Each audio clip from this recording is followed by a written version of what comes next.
when we read the Bible, we notice that at the very beginning of the books, in the book of Genesis, for example, God speaks to the people, to persons directly. For example, God speaks with Adam and Eve. God speaks with Noah. God speaks with Abraham. So God speaks directly to the people. But at some point in the Bible, God decided to form his own people, and so that is the born of Israel as a people, the Hebrews. And since that moment, God always guide and help his people through mediators. And the best example, the first and the best example of mediator was in the Old Testament is Moses. For this, in this text of the book of Exodus, God, knowing that the people were sinners and unable to follow him, they were very weak, the Israelites. So he, instead of speak to the people directly, he speak to Moses and gave him instructions. Moses was very angry with the Hebrews, by the way. He was angry, and he didn't like to follow this path, but God speak with him and change his mind. In the Gospel of Matthew is a writer that tried to show us that Jesus is a new Moses, and for this he compared always Jesus with Moses, but he always point out that Jesus is more than Moses. Jesus go further. No, it's not just a simple man that was chosen by God, but Jesus, it's the Son of the Lord. So, and he always compare him, but always point out that Jesus is more than Moses. So in this gospel, we have the same situation. Moses in the book of Exodus was angry with the people because the people were sinners and weak. But Jesus here saw the crowds, and his heart was moved with pity. So Jesus had a very different approach to the crowds. And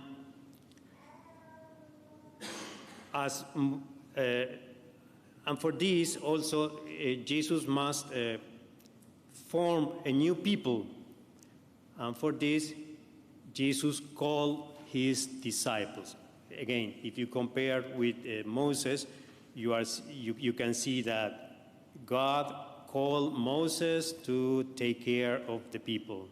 And in this case, it's not God the one that called, but is Jesus that called his disciples to take care of his people. And if you read the whole Gospel of Matthew, you will see that up to this point, Jesus only called 5 disciples: Peter, Andrew, James, John, and Matthew.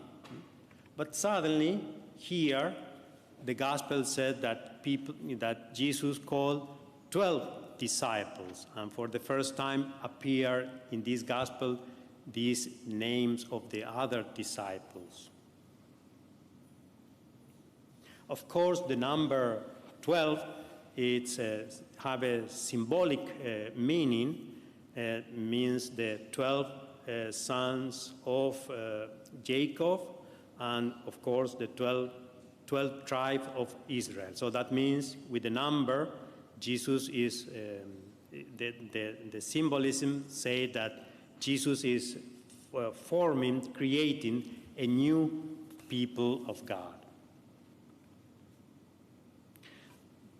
The apostles were just simple guys, not very well trained for the mission.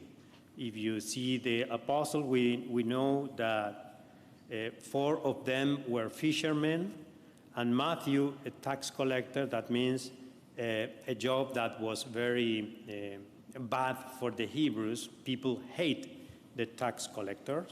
Well, we do the same, of course, but in a different way. And of course, between the 12, there's Judas, the one that betrayed Jesus. So it seems that they were just simple men without a special training for the job. The job that Jesus gave them is also important for us to notice that it's the same job that Jesus did before calling them. So if you read the gospel since the very beginning, you are going to see that Jesus first cured the sick, raised the dead, cleansed the leper, drive out demons, all these activities. And also Jesus preached, as John the Baptist, that the kingdom of heaven is at hand. So all these activities were Jesus did first, and then Jesus gave these activities to the disciples. So the mission of the disciples is not different from the mission of Jesus. For us, this gospel tried to put us different questions or situations. First, we know a little bit about Jesus. First, that Jesus, if we compare with Moses, Jesus haven't got these bad feelings towards the people, even if he knew that the people were all weak, as we are weak. But Jesus don't have this bad feeling. The heart of Jesus is moved with pity in this case. The second reading, the letter of Romans, tell us that Jesus died for us. Even if we are sinners, Jesus died for us. That is a very important sign according to Paul. And second thing that we can see in this gospel is that Jesus was a human like us. For example, the gospel shows us that Jesus also grew in his knowledge and also changed his way of thinking. It's not that Jesus think in the same way the whole life. For example, Jesus have a very strong statement. Don't go to pagan territory and don't enter in Samaritan towns. And we see in the rest of the gospel that Jesus did this. Jesus was friendly with the Samaritans, and Jesus have a relationship with people that were not Hebrews. But here is a very strong statement, which show us that Jesus as a human also grow in his knowledge about what God wants from him. This is about Jesus. About us, the gospel